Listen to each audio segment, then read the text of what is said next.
Assalamualaikum warahmatullahi wabarakatuh. Jumpa lagi bersama saya Bahtiar Movie dalam channel Seribu Jalan. Baik, pada video kali ini saya akan memberikan FR materi soal SKB CPNS, yaitu materi pedagogik. Yang mana materi pedagogik ini sering keluar teman-teman dalam ujian SKB CPNS, khususnya untuk guru atau tenaga pendidik. Jadi buat teman-teman peserta SKB yang belum melaksanakan ujian, bisa simak terus video ini sebagai referensi belajar dan sebagai tambahan materi untuk persiapan menghadapi ujian SKB nanti. Dan sebelum ke pembahasan, jangan lupa teman-teman tekan tombol subscribe-nya terlebih dahulu dan tekan tombol loncengnya agar teman-teman selalu mendapat informasi-informasi terbaru seputar FR soal-soal SKB. Karena nanti kami akan selalu update terkait soal-soal SKB CPNS ini yang keluar pada ujian SKB di hari berikutnya. Baik, langsung saja kita ke pembahasan. Soal yang nomor 1, program pembelajaran remedial hendaknya memungkinkan peserta didik untuk belajar sesuai dengan kecepatan, kesempatan, dan gaya belajar masing-masing. Pembelajaran remedial harus mengakomodasi perbedaan individual peserta didik. Pernyataan di atas termasuk salah satu prinsip yang perlu diperhatikan dalam pembelajaran remedial, yaitu yang A, fleksibilitas, yang B, interaktif, yang C, adaptif, yang D, kesinambungan, yang E, pemberian umpan balik. Nah, jadi jawaban yang tepat untuk soal nomor 1 ini adalah yang C, yaitu adaptif. Kita lihat di sini. Jawaban C yaitu adaptif. Nah, jadi setiap individu peserta didik memiliki karakter dan keunikan sendiri-sendiri, teman-teman. Oleh karena itu, program pembelajaran remedial ini hendaknya memungkinkan peserta didik untuk belajar sesuai dengan kecepatan, kesempatan, dan gaya belajar masing-masing. Dan pembelajaran remedial ini harus mengakomodasi perbedaan individual peserta didik. Kemudian yang fleksibilitas ini, dalam pembelajaran remedial perlu digunakan berbagai metode mengajar yang sesuai dengan karakteristik peserta didik. Kemudian yang interaktif ini, dalam proses pembelajaran remedial hendaknya memungkinkan peserta didik untuk secara intensif berinteraksi dengan pendidik dan sumber belajar yang tersedia.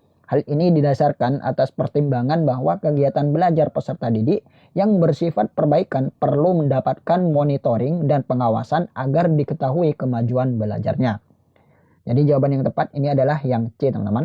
Kemudian soal yang nomor 2, Bu Susi menyiapkan materi pelajaran dengan cara dimulai dari materi-materi yang dikenal siswa kemudian menuju hal-hal baru dan dianggap lebih mendalam. Bentuk pengembangan materi yang disusun Bu Susi mengikuti pola yang A, kausal, yang B, spiral, yang C, kronologis, yang D, inquiry, yang E, psikologis. Nah, jadi bentuk pengembangan materi yang disusun oleh Bu Susi ini mengikuti pola. Jadi jawaban yang tepat ini adalah yang B, yaitu spiral. Kita lihat di sini. Jawaban B yaitu spiral. Nah, jadi bentuk pengembangan materi yang disusun oleh Bu Susi ini mengikuti pola spiral, teman-teman, yaitu dengan menyiapkan materi pelajaran dengan cara dimulai dari materi-materi yang dikenal siswa kemudian menuju hal-hal baru yang dianggap lebih mendalam. Misalkan seperti ini, teman-teman. 10 kali 3, kemudian ditambah lagi yaitu 10 kali 3 tambah 4, kemudian diperluas lagi menjadi 10 kali 3 tambah 4 bagi 2 dan begitu seterusnya. Jadi lebih mendalam, teman-teman. Dan kelebihan teknik spiral ini salah satunya adalah siswa lebih bisa memahami konsep pembelajaran karena pembelajaran diawali dengan materi yang mudah menuju ke materi yang lebih rumit. Nah, jadi jawaban yang tepat ini adalah yang B. Kemudian yang pola kausal ini, susunan materi pembelajaran yang mengandung hubungan sebab akibat. Kemudian yang kronologis ini, susunan materi pembelajaran yang mengandung urutan waktu. Kemudian yang inquiry ini, susunan materi pembelajaran yang mengarah pada proses penemuan ataupun pemecahan masalah. Kemudian yang psikologis ini, susunan materi pembelajarannya dimulai dari umum ke bagian-bagian khusus. Tinjauannya berdasarkan luas sempitnya materi pembelajaran. Nah, jadi jawaban yang betul ini adalah yang B, teman-teman. Kemudian soal yang nomor 3, apa yang paling tepat dilakukan guru jika seorang peserta didik tidak memberikan jawaban atas pertanyaan yang diajukan? Yang A, menunjuk peserta didik lain untuk menjawab pertanyaan tersebut. Yang B, memberikan kritik agar peserta didik berusaha menjawab walaupun salah. Yang C, menyederhanakan isi pertanyaan agar mudah dipahami peserta didik. Yang D, menjawab sendiri pertanyaan tersebut. Yang E mengganti pertanyaan lain yang lebih mudah.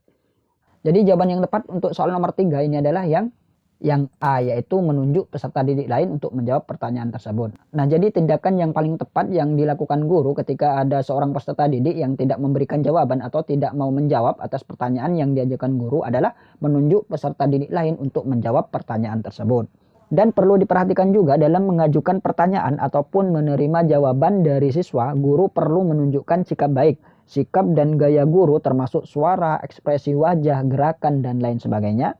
Dan guru jangan mengulang-ulang pertanyaan apabila siswa tersebut tidak mampu atau tidak bisa untuk menjawabnya. Jadi jawaban yang tepat ini adalah yang A.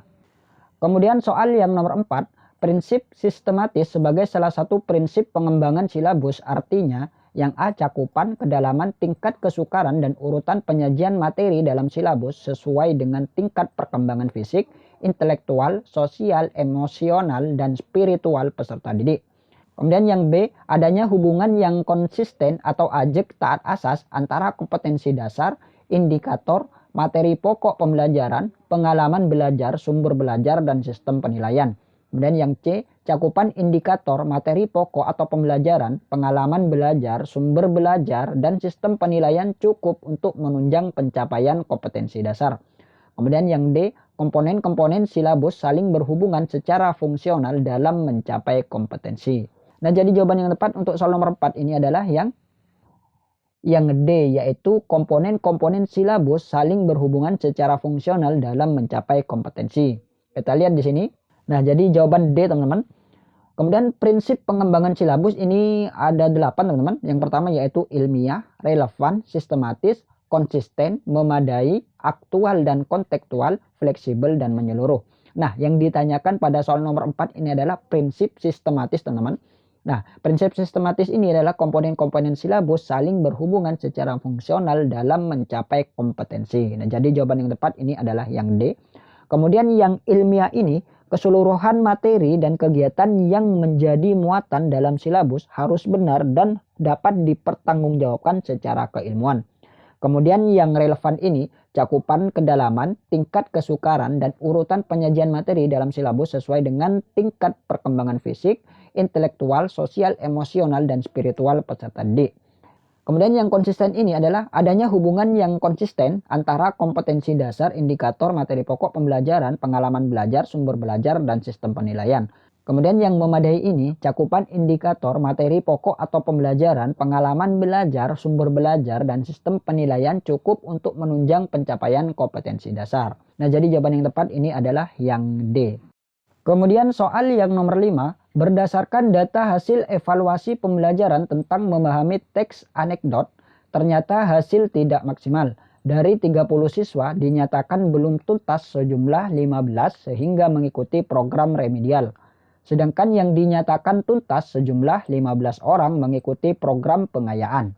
Kegiatan pengayaan untuk 15 siswa dapat dilakukan oleh guru dengan cara yang A, mengadakan pendalaman materi terkait dengan KD tersebut, yang B, digabung dengan siswa yang belum tuntas ikut remedial, yang C, melanjutkan materi pada KD selanjutnya, yang D, memberi tugas mengerjakan lembar kerja siswa.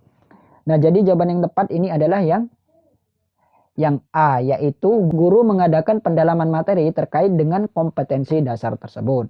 Kemudian soal yang nomor 6, merenungkan kembali tindakan perbaikan dan dampaknya serta mencari jalan keluar untuk tindak lanjut PTK merupakan yang A, observasi, yang B, refleksi, yang C, analisis, yang D, diskusi. Nah, jadi jawaban yang tepat untuk soal nomor 6 ini adalah yang B, yaitu refleksi. Nah, jadi merenungkan kembali tindakan perbaikan dan dampaknya serta mencari jalan keluar untuk tindak lanjut PTK. Ini merupakan dari refleksi, teman-teman. Kemudian yang observasi ini, observasi adalah pengamatan. Jadi pengamatan ini berfungsi untuk melihat dan mendokumentasikan pengaruh-pengaruh yang diakibatkan oleh tindakan dalam kelas. Nah, jadi jawaban yang tepat ini adalah yang B. Baik, itulah beberapa FR materi soal SKB yaitu pedagogik yang sering keluar dalam ujian SKB CPNS khusus untuk guru atau tenaga pendidik. Semoga video ini bermanfaat. Wassalamualaikum warahmatullahi wabarakatuh.